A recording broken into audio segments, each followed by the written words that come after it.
Welcome to the Casual Adventure Notes podcast, the Ken podcast. Lazy, easy listening about little life's adventures. And lessons. I'm Doz. And I'm Devy. Yep, that's your name. We are on episode 22, so let's get things started with our palate cleanser. All right. Let's continue on with 101 things I learned in culinary school. Did you want to pick a number between 1 and 101? 9. What? 9. Oh, 9. I thought you said not none. 9.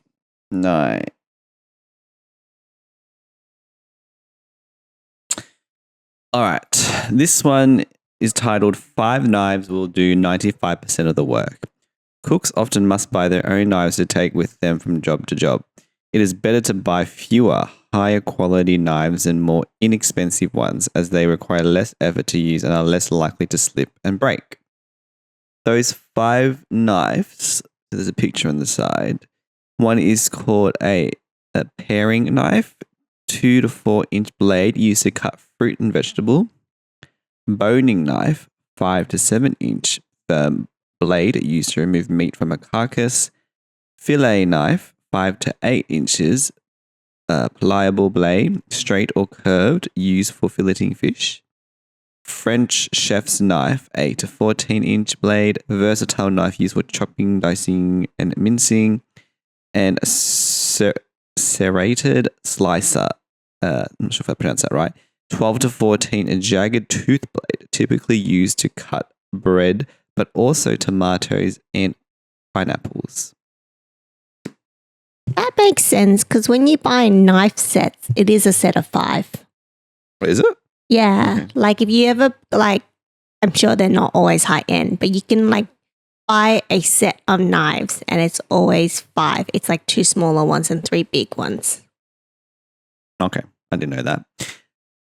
But yeah, actually, have you heard of this thing around there's a specific brand of Japanese knives that are supposed to be this essentially lifetime use. Yeah. I can't remember what the name of it's called, but I don't think I would recognize the name if someone even said it, but I know of I know a lot of professional chefs are I have Japanese knives and it's blah, blah, blah. So it's a known thing that Japanese knives are very good quality and used by chefs. Yeah. Yeah. I think so. Yeah. Yeah, so but the funny thing is I think some chefs they probably do have 5, but then sometimes they have a favorite knife that they use more universally. To be honest, those 5 knives that you talk about that is in the kitchen, I kind of just use any of them, whatever's available. So I don't actually really, except the bread one. That's the one that's obviously the most different because that's got that little crissy cross style blade. But everything else I kind of just use for whatever. Yeah, they work. It's more whatever's clean. Fair. I think I generally use a lot of the knives for multi-purpose because I think a lot of them will do kind of the basic things that you would use for knives, so slicing and dicing essentially. But I do notice that the bread knife cuts bread the best. If you use another knife to cut bread, it doesn't cut the same. So I assume if you understand how knives work, you would understand which ones would be the best for what. Yeah, perhaps that bread one is also good for pineapples. So I don't know whether you've been using that for pineapples as well. I don't know how to cut pineapples. I find it it's the one fruit that I don't know how to cut. I have this story.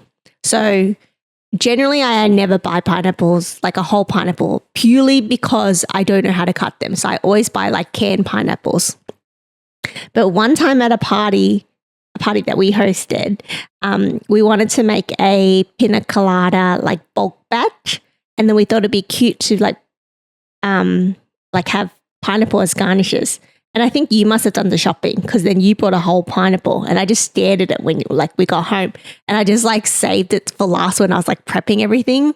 and you hadn't touched it either. But then we had friends that came over earlier, and then the polite thing to do when people come over to someone's house for a party, they offer help. And I remember our friend was like, "Oh, like, do you need any help?" And then I was like, "Yes." And like, it's funny because it's kind of rare for people to kind of say yes, because most of the time you have it handled if you're the host. And then I go, "I have this pineapple, I need it cut." I didn't tell her that I didn't know how to cut it. I just gave it to her. She's like, "Oh, okay." And then she cut the pineapple and she did a good job. But I found out later she also doesn't know how to cut pineapples. And I think that's a universal thing. I don't think it's common to know how to cut a pineapple. And she's like, "I completely winged it. I don't know if I wasted like pineapple meat when I was cutting it." She's like, "I didn't know what I was doing, but it like looked okay." And I'm like, "Oh my God, I must have traumatized you." Yeah, I'm trying to envision. I just feel like you chop the head bit off first, like that way. So you have it on its side, you chop that. And then, I don't know, it depends like how clean you want to be with the skin, because I would then just chop it in half and then just chop it into bits and then give it to people to eat. But if you're wanting like just, pineapple bits with the flesh interior, then yeah, I would have no clue. Like, I mean, there would be a lot of wastage if I was cutting the skin off, because it's such a bit of an art to cut anything thinly, even meat, let alone like a very sort of rough and I'm assuming very challenging like exterior of the pineapple to cut.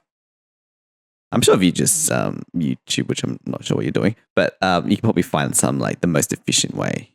I was trying to look up because I don't think you realize. So with a pineapple, you don't just like cut off the skin and you can eat it. Because haven't you seen people cut it and they cut like the diagonal lines because they're cutting out like little things that are just across the whole thing, like the little black points, because you can't eat that. If you cut the skin off a pineapple, there's like little dots and you have to cut those off. So they kind of like run diagonally across the pineapple. They're saying, I don't know, Google just says the eyes. But like you got to cut those off. And there's a core in the middle. So you got to also get the core out as well. Is there a core? Oh, I didn't know that. Like an apple core equivalent. I think so. I thought so like a pineapple is like a complicated thing to cut. That's why. It's not just the case of cutting off the skin and then cutting the flesh. There's like so many little bits you need to cut off. Yeah, I wonder like when the first person who ate it, it's like, how do you eat this thing? I think that about it a lot. Especially actually like crab. Yeah, crab's a weird one. How did people like realize that they had such a delicious interior? But even when you get to the meat, it's like, oh, so much work to just like get the meat out from the crab. Like, why did this become like such a thing from the first person who ever discovered it? But there's a lot of weird things, like sea urchin. That's the one I thought of. Or what's it called? The truffle as well. Like truffle, it's kind of just like buried under the ground, and it has such a strong pungent smell. Like, who would have thought that would be edible and delicious? So I think there's sort of mixed receptions around that. It's such a polarizing taste and smell. Mushrooms? Yes, mushrooms as well.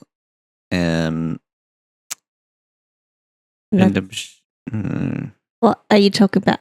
Like food that you would like if you didn't know that was edible, like, and you're like the first one to discover it. Like, how would you like felt? Would you have been like, is this like edible? Is this like something that we should introduce into the usual, diets, or like this is something that's, because I'm surely there's a lot of things you can eat. I'm sure you can eat like a lot of weeds and random plants that grow around, but we choose not to eat those and not just to, sell them and people to purchase it. But like, why, other things like those things that we just listed, which are incredibly like polarizing, but then also just in some ways very difficult to eat. A good segue into our main course, because it's about like origins of food or something like that. I was thinking about something the other day because I just finished a show on Netflix called Culinary Class Wars. So Culinary Class Wars is a reality cooking competition. Think MasterChef meets Iron Chef combined with like Korean style variety show editing and dramatization. It's so good.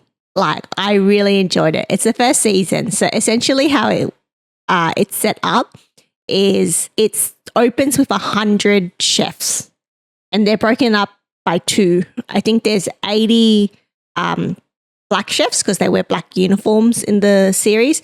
And these are upcoming chefs. Some of them are more prestige than other, but they're all considered upcoming chefs. So they all like have culinary experience, whether it be they own a restaurant, they work at a restaurant, they have experience, or they're just very good at cooking and they've been recognized for it in some shape or form.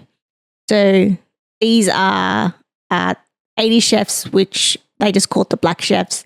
And none of them on the show have names, but they have like nicknames. And you only refer to them as the nicknames. So it's like the chicken chef, the yakitori chef. There's one called the maniac chef. And then they're all supposed to reflect like either what they cook or their personality. So the maniac chef, he named himself maniac chef because when he cooks, he looks like insane. Like he's like very dramatic movements and stuff like that. And then there's like another guy that's worked in a Michelin star restaurant before. So he's called the triple star chef. So they're like all nicknames. And then and the winner in general, regardless of what chef you are, you do win money. So there's a prize money, which is a good incentive. But additional to that, for the black chefs, you are enticed to get to the final two because you get to reveal your name. And then it's like this metaphor of like you become someone through this competition. Oh, okay. Yeah. I did question that because I haven't actually watched it. And then I think you were telling me, oh yeah, that's this part. Obviously the money is a great incentive, but like revealing their name. And I feel like in this day and age, like everyone can find anyone if they have a social media presence. You know, that's why you always find those videos of like someone doing like not misbehaving, and the next minute, like, you know, the internet vigilantes like find like where they work, what their social media accounts is, what their, you know, social security numbers or whatever. You know, so I feel like that's maybe like more of a it's for the show. Yeah, it's for the show versus like the chef being like, oh, like, yeah, I really of course put my name out there. But then it's maybe more about beating the out of the 80 chefs, I'm the winner.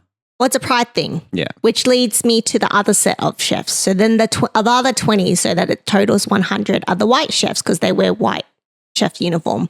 And these are well-known, established, experienced chefs. So they're celebrity chefs, chefs that own restaurants that do really well, or they just like have a name for themselves. So there's like the Chef Edward, who is the Iron Chef winner of America.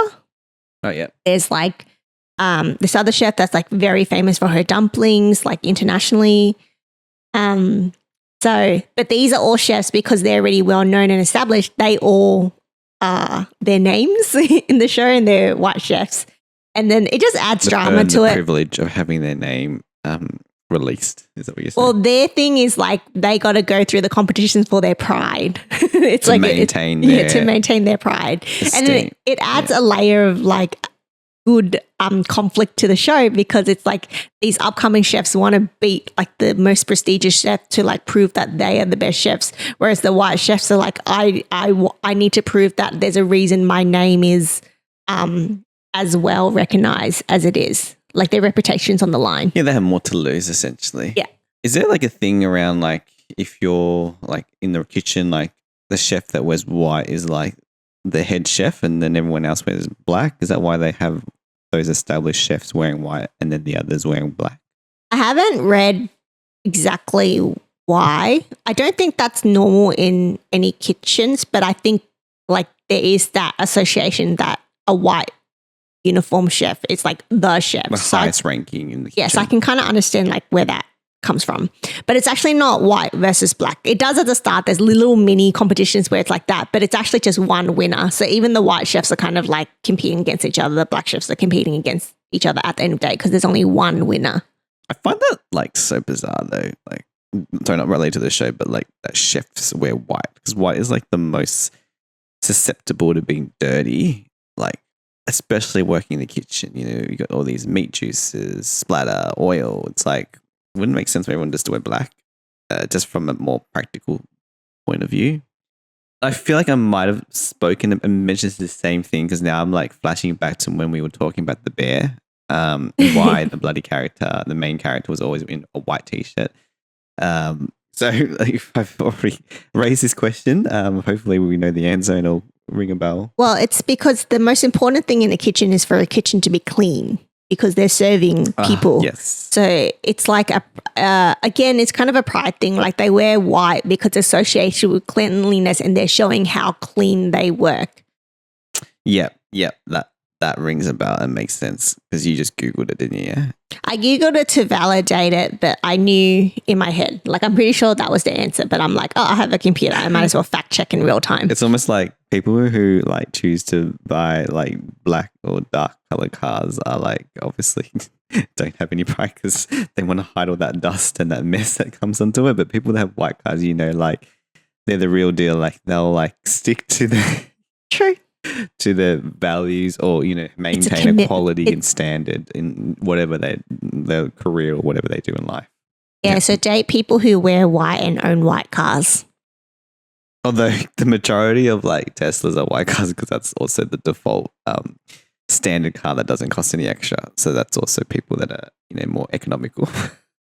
Also a good reason to date someone. Yeah. Yeah, so bringing it back. So I was watching the show and the show's just good in general. Everyone should watch it. They're just very talented. The way the story's been edited is very engaging. And there's really good personalities on there. Like it's a lot of fun. But what it made me think of is because it's based in Korea and a lot of the chefs, or all the chefs are Korean, I think. Oh, no. No, not all the chefs are Korean, but like they have Korean influence one way or another. Like there's an Italian chef and I think he like had a restaurant in Korea or something like that. Anyways, but as part of the show, the two judges are Korean as well. Irrelevant to my point. My point is there's kind of like a consistent theme where they try to highlight Korean cuisine because they're just proud of their heritage or love the country and stuff like that. I also have a feeling that was probably part of the pitch for the show as well, to kind of like push Korean cuisine. Celebrate and highlight it. Well, the Korean food's like become very much more mainstream and celebrated, particularly from essentially the Korean wave of K-pop, K-drama, I think everything. so. I think in multicultural countries and stuff like that, I think it's more readily adopted. But I think like for potential other countries that don't have that diversity readily available, it would still be quite foreign and exotic for them. And I think that's kind of the point of the show, because for those who aren't kind of used to those flavors, they can feel confronting. Like kimchi, fermented cabbage most of the time, but it doesn't always have to be cabbage. Like it's a very strong flavor. And I think the show's good because it kind of shows like all the news of these potential pungent flavors and how it translates. And what I've noticed is like, yes, they highlight all these like Korean authentic flavors and stuff, but I've noticed that a lot of the chefs like to put like modern spins on it or innovative things. And then it begs the questions, is it still Korean cuisine? Is it authentic? And then it made me think about like, okay, but like honestly, these days, what really is authenticity? Well, that's when they start adding the term modern in front of the cuisine. So you have like French cuisine, but then they'll say modern French. And so the modern French is like the take on a classic and still keeping the fundamentals of the dish, but doing it in a, in whatever the chef's sort of, choice in terms of, whether it's the type of cooking or how it's cooked or the ingredients. And yes, it's kind of debatable because sometimes I feel like when you go to these modern style restaurants, it's a very fine line of like maintaining the classic of what people expect when they order, like a creme brulee or what's like another dish, like a spaghetti bolognese, and then changing it for whatever purpose. Because sometimes if you change it to a point where you've lost the core of what that dish is? Is it still then technically that dish, or is it pretty much a new dish then? Yeah. So my personal opinion is I think authentic or authenticity is essentially a scale, at least when it comes to food. Like I think there's a more straight definition for it, or way to determine if something's authentic in other ways, like a brand or a bag or piece of clothing or something like that. But I think for food, it could be interpreted as a scale for a lot of dishes. So if I take the literal dictionary definition, which is authentic is of undisrupted origin and not a copy, genuine. Which yeah, okay, that's almost like genuine versus fake versus dupe. Yeah, so I can kind of like, that's why I said I think it's easy to apply it with like other things, but I think with food, I don't think it's that straightforward. I think maybe for some food, maybe, but even then, like not everything's recorded in history, so you don't necessarily know what the origin is. And I would argue, okay, so let's use an example. Banh mi is a Vietnamese bread roll. Sandwich? Kind of a Vietnamese version Yeah, of a it's sandwich? like a Vietnamese sandwich that uses a baguette and then has fillings in it. That you can have multiple fillings. So which one is the authentic banh mi? I would say it's the one with the cold cut meats. I feel like that's the traditional one. Well, that's the one I know as the traditional one because that's the one that I remember growing up and mostly being the only available option. But now I see there's a lot of other things where it's like you can include meatballs instead, or roast pork, or sometimes it's like even like chicken, like fried chicken in it. Yeah. And most people do say the cold meat one is the authentic Vietnamese banh mi. But what makes the other one stop? Because they're still using Vietnamese ingredients. And also, who says banh mi is necessarily authentic Vietnamese? Because you don't know the first person who made it. Because at the end of the day, it is a sandwich. Like someone else could have made a sandwich first. But what if a different person was the one who made it famous? So was the person who invented it or made their first combination, is that the original one, or is the person that made it famous the original one? So that's why I think it gets funny. Yeah, I get what your point is. It's almost like saying like, oh, if there's like a little business and they like were selling something, but then some big conglomerate like popularized it and mass produced it. Yeah. Back in history, people will always associate that product with that big company. Yeah. Because they're the one that, spearheaded it into mainstream mass volume sales. Whereas the little one, you're like, no, they're probably not writing about them in the history books. Maybe some little footnote or something like that. But that technically is like your definition of, I think, original is that is the first. That small little. Yeah, but no one ever knows that. And then I think it's so blurry, which is why I think food is a scale. I also think food is a scale because there's too many influences and too many factors that can impact a dish. Like sometimes dishes come to fruition. Fruition, yeah. Yeah, that right? Word. Fruition. Fruition. Sometimes when you say the wrong word and then you ask me and then I start saying it wrong, even though I know how to say it. I don't know why it's like a domino effect. Sorry, yeah. They come into fruition because of like a bunch of factors. Like the Lamington, I don't know if this is actually the true origin, but this is the story I know. Whether it's New Zealand or us or something. Oh yeah, that's also that. Oh, that's actually another example. Is the Lamington Australia and New Zealand? Which one's really authentic? But the story that I heard of like the Lamington origin is that like someone dropped the cake and then they needed to but they still needed to serve it, so they like took what they could and then they're like, how can I make this yum? And they just chucked chocolate on top and coconut to make it pretty, and then they just called it the Lamington, and that's how it came about. Like it was circumstantial. And like a lot of dishes like banh mi, going back to that first example, like that only became a thing because of like the French influence on Vietnam. Yeah. Because that makes baguettes are sense. essentially French, not Vietnamese. Oh, okay. I was thinking more like the pate and the butter as being Also, is French influence. Pate is French. Pate French influence. Sounds like it. Yeah. Just the word just sounds French. But I just associate that because like a lot of French cuisine love adding fat and butter into everything. Which makes it delicious. The thing about banh mi for me is like pate and butter, and I always ask for extra. So that makes sense. It's French inspired.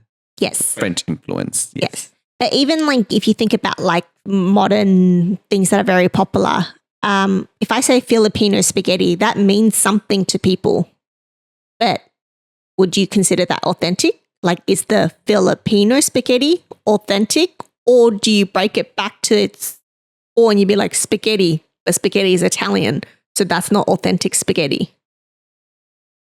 Yeah, well, they call it Filipino spaghetti, so they've kind of not saying this is the spaghetti. It's our spin by saying Filipino spaghetti.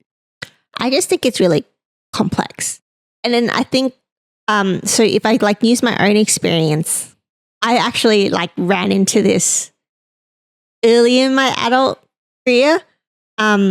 So I have a lot of Asian friends. I have a lot of Vietnamese friends, and it's common for Vietnamese parents to make Vietnamese spring rolls at their home. Mm. And I would argue no one really knows what the authentic feeling of a Vietnamese spring roll is. And everyone has kind of their own recipe, almost the same as dumplings, I would say, like any kind of form of dumplings. Like you have like your home recipe. And then because you grew up eating that, that is the most authentic spring rolls ever. And I remember giving it to my friends who aren't Vietnamese. And then they're like, this is authentic spring rolls because your mum made it and she's Vietnamese. And then as I got older, you try other people's spring rolls made by their mum and it tastes different. But does it? And it's different ingredients on the inside. They fry it differently. It looks different. Does it make it less authentic? No, it's just that person's take on it. So it's almost think about it. It's a tree. There's the origin, and then it kind of not a tree. Think about the roots. Like the tree is the original spring roll, which we probably all don't know because it's going back God knows how many years, and then like it branches out the bottom to like different variations, and that's each family, each restaurant. Because I also say like it's actually strange because like I think like spring rolls, I'm assuming like your favorite one is the one your mum makes, yeah? Yeah, and that's the same with me. So sometimes when I eat others, it's not that it's bad, it's just that it's different and it's not to my palate, and maybe because it's not doesn't have the certain taste of nostalgia that the ones that your mum made has. Yeah. And then everyone who would eat your mum's one has their mum who makes their own version would say the same thing too. Yeah. I do think though that like acknowledging the origin of certain cuisines or dishes is also important. Like I'm not saying that authenticity and the origin of something should be disregarded. I'm just saying it's hard to define, but there are like kind of key components that are clear. Like Vietnamese spring rolls are from Vietnam. You wouldn't make a spring roll and then okay, so something that's really popular now is like a cheeseburger spring roll. Like that's a common thing. And you would probably say that's like, a westernized thing, but you wouldn't say that's an innovative dish. You would say that that's like a heavily Vietnamese inspired. Does that like count as cultural appropriation? Probably. It made me think, the reason I wanted to call that out is because something that was quite topical that came out a couple of months ago is the bubble tea drama. Oh, yeah. And yes, was it Shark Tank or whatever? It's like the equivalent of Shark Tank. Dragon's Den. Yes. Where you sort of come up to a group of investors with a existing business to seek funding for an expansion or also leveraging off the the expertise of the judges. That would, I think, I'm assuming. Well, it's kind of made to seem that they personally invest in these businesses, which they choose. Yeah. I don't know if you explained this. What happened? Oh no, I'd Fully. explain the genesis of these like investor sort of shows, but you can talk about it because I only watched the clip, so I don't know the full story. All I've seen is like angry videos about it, so maybe you can give the more unbiased version of events. Yeah, so there was these two people that came on the show who were not Asian that wanted to start a boba tea company and pitching it to the business people, and they marketed it or positioned it as healthy bubble tea that you can buy like off the shelf, which is not necessarily a bad idea, but how do I say his name? Simu. He was like a judge on it, and he just called out. He's like, I just feel like there's nowhere that you're acknowledging the origin of boba tea in your business idea. Like you don't acknowledge at all that it's from Taiwan, and you're not acknowledging or like paying any homage to it. Yeah. Because the other thing is like the way they pitched it as well. Like they're like healthy. And everyone's like, why are you trying to like belittle something that is just part of my, like no one drinks bubble tea like to be healthy. Yeah. Like there's just like a lot of layers to it. A lot of sugar, there's a lot of calories, but that's what makes it delicious. Just like, what makes French food so delicious? There's a lot of fat and butter. Once you strip it out, it's not the same. I get their spin because in this day and age, there is a like healthier version of everything these days that they're trying to market. You think about also like soft drinks. Like there is now a 0 calorie, 0 sugar version of every soft drink. Yeah. They were really narrow-minded about it though. So that's what a lot of people had an issue with. It's like, why are you trying to profit from our culture without even like playing any kind of homage to it? It's like, how dare you kind of thing. So that was really dramatic. And I like agree with that. I think like it was a little bit disrespectful to not even like give it the attention it deserved kind of thing or acknowledge it at all. That's why I'm like, I think like authenticity and like acknowledging the origin is still very important and like being aware of that as well. Yeah, maybe, I don't know whether it was, again, I haven't watched the full segment of that show, whether it was edited or it was kind of like with the two founders of this business, they just kind of went straight to business and it's like, this is what we want. And then it wasn't like giving the lay of the land and the story and the heritage and, how they fell in love with. Well, they got questioned. Oh, they did? Okay. And their responses just weren't good. Was it just very robotic sort of? They're like, oh no, we work with like Taiwanese supplier. And then like Simu's like, well, so if I go on their website, will there be anything about that or acknowledging that or anything like that? Like, so it was just really... It was just poor taste. Yeah. They got caught out. As long as they self-reflect and stuff. I didn't follow up on the story, so I have no idea where it landed. I'm pretty sure they've disappeared off the place. Well, yeah. I don't know how it would do well after that bad press. Like, I don't know if there's a way to turn that around. I don't think so. I think they're going to have to probably rebrand. Yeah. Rename. It's the funny that you say that because... would have been different if it was two Asian people that were presenting it. It would be very different. Okay, but they still didn't acknowledge, like the origins. I think it would be frowned upon, but like if they're Taiwanese, then it's like their culture. It's almost implicit that yes, they're celebrating their own culture. Okay, they don't have to be explicit or be like, this. Maybe they would. I don't know. I'm just kind of trying to understand if there would have been a different reaction if it was two people of. I think it does make a difference. Yeah. I think there's a difference if there was like a Vietnamese lady that opened a Vietnamese restaurant versus a Caucasian dude that just chose to open a Vietnamese restaurant.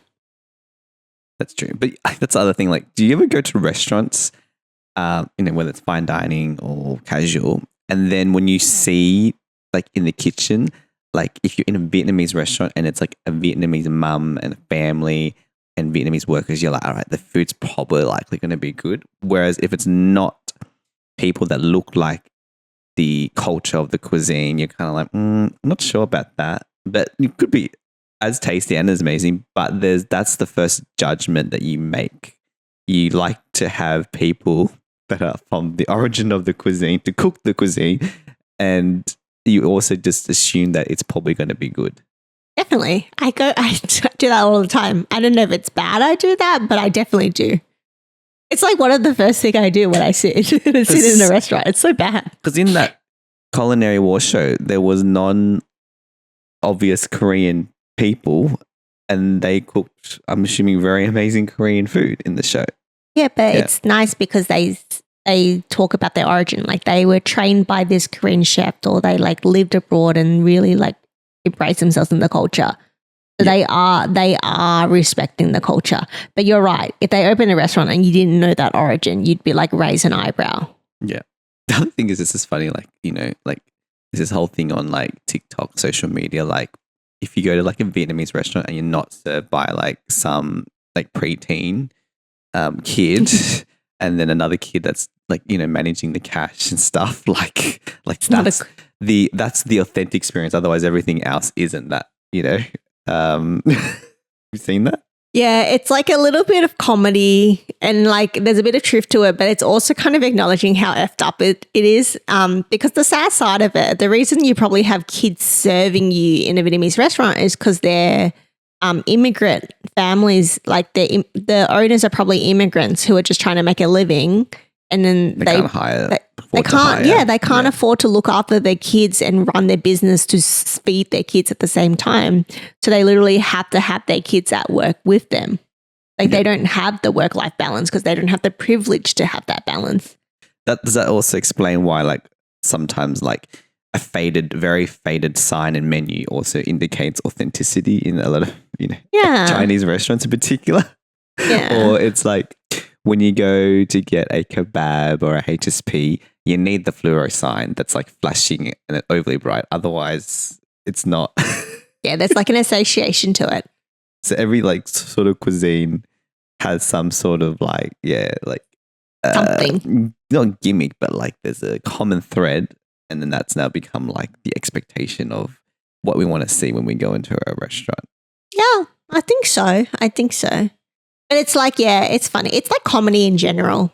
Like comedy in general is like treading this blurry line between like atrocious things, but like adding a layer of humor to it. Yeah. I think like even because my parents didn't have a restaurant, they had like a butcher. And I think the very sparse times I had to help out and work out, like I would like be on the cash register because I didn't like touching raw meat. Fair. That just fed into the stereotype of Vietnamese families. It's pretty interesting growing up as that would be considered second. Are we second generation? Yeah, second generation, but I guess you can call it first gen born like Australian Vietnamese. Yeah, so that pool of people are really interesting, and I wonder if that experience will ever. That's going to be less common over time. Like, but those stories are insane because of when they become adults, if they mature, it's quite interesting to watch the evolutions of feelings about it all. We have really good friends where growing up they owned, their parents owned a bakery. No, yeah. And they had to work there like every day. And I'm sure I don't know, I can't remember if they told me, so I apologize in advance if I am spreading false information.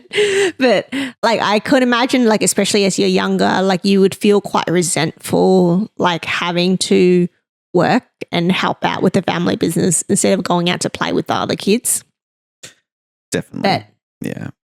But then now you may be, I feel like when you get to a certain age, a lot of those things in hindsight, you feel like made you who you are today. Oh, totally. And maybe for your friends, it's like they understood like work ethic at a young age and the value of $1 and value of money. Yeah. They have come not full circle. Full circle? Is that the right shape? I don't know what the right metaphor is. But as adults now, they are so grateful. They're such well-rounded humans now who exactly have all the traits that you just described. Strong work ethics, appreciate sacrifice, appreciate hard work, and appreciate always like doing your best. And it's very sweet to see how their origin has influenced like what they are doing in their lives now and what they're giving back. Like they own a restaurant, they're spinning off like a food product companies to kind of develop good food for people. And I think food means a lot to them now, given the past. And the same for us, like even if we don't have family businesses that we helped out with, like there's certain sacrifices that I think immigrant parents made that really like rocks us as adults growing up. There's definitely like levels of resentment to it because there's always this layer of like... There's no perfect childhood. No. Well, if there is, definitely wasn't me or maybe I'm not sure. Yeah. Yourself. But yeah, I think like the whole work ethic and, you know, understanding the meaning of money was a good thing. And then there's the other thing where sometimes for my like upbringing, it was like living in a bit of a bubble. And like, for example, like not being able to like take public transport until I was like a lot older or, you know, go out, which just meant that I was sort of less socialized. And, you know, I can't remember like how I navigated the first time I took a train. I think I had like no clue. Luckily, like back then there used to be like staff and then they'll just explain to me like you put the money in this machine, this little ticket comes out and then before you board the train, you put in this machine and it punctures a hole. Same on the bus. And I was like, oh, okay. But then, you know, I had like kids in like primary school doing it so casually versus me being an 18, 19-year-old and doing it for the first time. How would you know? You don't know what you don't know. Yeah. Yeah. It's, It's pretty interesting how like a lot of like, because you go, oh, all these like gaps in my childhood or growing up has meant XYZ as an adult. But it's pretty funny how like, how much of an ego everyone has as an adult because you basically go, oh, but I turned out fine or like things have turned out fine. Like it's worked out. But sometimes it really, not that it didn't work out, but it's pretty funny because there is influence. Because I got a really funny story. I was talking to someone the other day and she's quite spoiled. She's still very likable and a good human, but she is like spoiled being like the baby of the family. Like her older siblings would do a lot for her. Her parents would do a lot for her. So she kind of has this like mentality where like if something isn't too hard, like someone else is willing to do it for her. Because you know, so that's where the spoiled mentality comes from. But she doesn't realize that. And she says like, oh, I was so used to people just doing things for me if it was easy that I never saw it as an inconvenience or a favor. Like I just thought like if it wasn't that hard that they would just do it if I asked them. And then she said she thought she turned out 5 and even though she was spoiled, she wasn't a spoiled brat. But then one of her friends called her out about it because I think she just asked them to do something and they're like, oh, I'm too tired. Like, I don't want to. Like, it would have been something stupid. Like, oh, can you grab that for me? Or can you go buy this for me? And it's probably not a hard chore. But friend said, oh, but I'm too, like, I don't have the capacity right now to do it. And then, like, instead of her just going, oh, okay, all good. I'll go do it myself or whatever. Like, why? It's not that hard. And then they called her out. and then she like reflected. She was like, oh, I am kind of like a bit spoiled. Like I have this expectations because of how I was growing up and I didn't realize. So now she's trying to be more conscious about it as well. Yeah. I feel like everyone, until they leave their house, their family house, is confined into a bubble and that's how they think reality and the world works. And so until you like venture out, live on your own, meet other people, it's kind of when you realize, oh, it's actually not the way each family operates No. or anything like that. Yeah. Because I'm assuming like some people are like, oh, like laundry just magically sort of gets cleaned and ironed and folded and stuff. That was actually the one thing I'd like learn because shirts, like I remember like washing like my school shirts being washed and then like, they just kind of pop up in the hanger. And I just assumed it was like, oh, you chuck it in the washing and then the dryer and then it sort of pops up all nice and not creased. But then I kind of realized later on, I'm like, it was actually like an ironing process because I'm like, every time I pull the shirt out of the dryer, it isn't absolutely creased. So then I kind of just realized that obviously, mum and dad were doing that and I just didn't realize for the most. So I kind of thought, I thought it just came out of the dryer like nice and, all smooth. But no, that was like an awakened moment for me. My thing is just like cleanliness of the home. Like it gets dirty so fast. And I think growing up, my parents cleaned often without me realizing. Like there's a kind of a daily maintenance to keep a house clean. Like you vacuum often, you wipe down surfaces like constantly. You like do the dishes almost every night. Yeah. And it's like there's so many like little chores to maintain a level of cleanliness that is so underrated until you move out and you have to maintain the cleanliness of your own home. And you're like, why am I so tired? And then you realize it's because there's so many chores in a day. And like these people have been doing it for your whole lives. Like, all ungrateful little kids.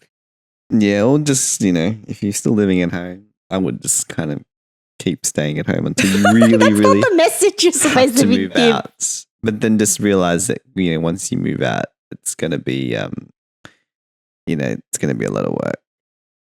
Yeah. Or appreciate more about what they're doing for you and like do more. Yeah. Jeez. All right. Let's, speaking of being grateful, let's hit our dessert. So our desserts are our intentions to take a moment to appreciate the sweet moments of our life. So it is practicing gratitude, essentially. I can go first. You can go. It sounds like you're excited to go. Mine's like, it's just like we're kind of, we're in like November. Obviously, if you look at the little, what's that thing called again? Like the thing the clapper, is that what it's called? Anyway, clapper obviously indicates it's November. And it's like kind of nice to see like Christmassy stuff that's already starting to begin and then sort of foreshadows public holiday, time off, catching up with friends, family. So yeah, appreciating that we're kind of in the tail end of the year, which is also very I think everyone says every year. You didn't realize how quick the year goes. Like, next minute, 1 minute is January, next minute it's like October, November. Anyway, that's the one thing I was grateful for seeing all these sort of Christmas festivities sort of starting up. I do love silly season. I love end of year celebrations and everything that comes with it, which is what I'm kind of grateful for. I'm grateful for the privilege that I just have. Like, I'm grateful that I have the privilege to be able to look forward to winding down at the end of the year and doing social things to celebrate, because not a lot of people have that privilege. Like some people are going to have to work through, or it's just another day. Or end of year celebrations isn't a thing for them. So I'm really grateful that I have that privilege to like be carefree. Yeah, I am. Good one. And meal preps. So meal preps are things we're looking forward to or goals we want to set. Is something that we want to acknowledge out loud to make ourselves more accountable. And sometimes it's just nice to like celebrate something to look forward to or set a goal to work towards. I think mine's the same as the last 2 weeks. I've still yet to lead on a topic of discussion for the podcast because I just haven't done the research yet. So that's something I think I'm going to try to aim to do it before the end of the year, noting that, yes, it does sound like it's still like a month and a bit, but that's going to go really quick. So goal, finish research on this topic and present it at the podcast.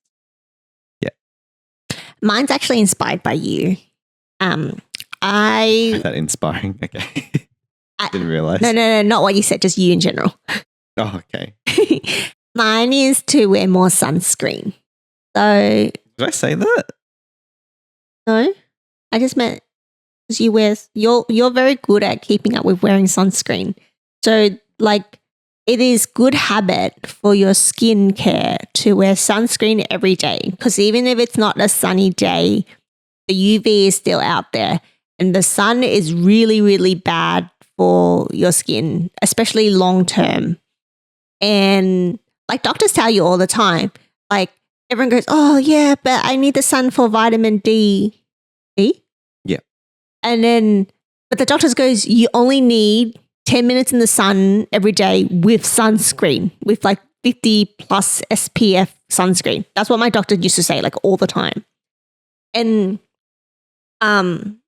like it's good to go outside. Like you shouldn't stay indoors all the time. And I go outside a lot, but I get lazy and I don't put on sunscreen because I don't like the way it feels and I don't like having to wash it off at the end of the day.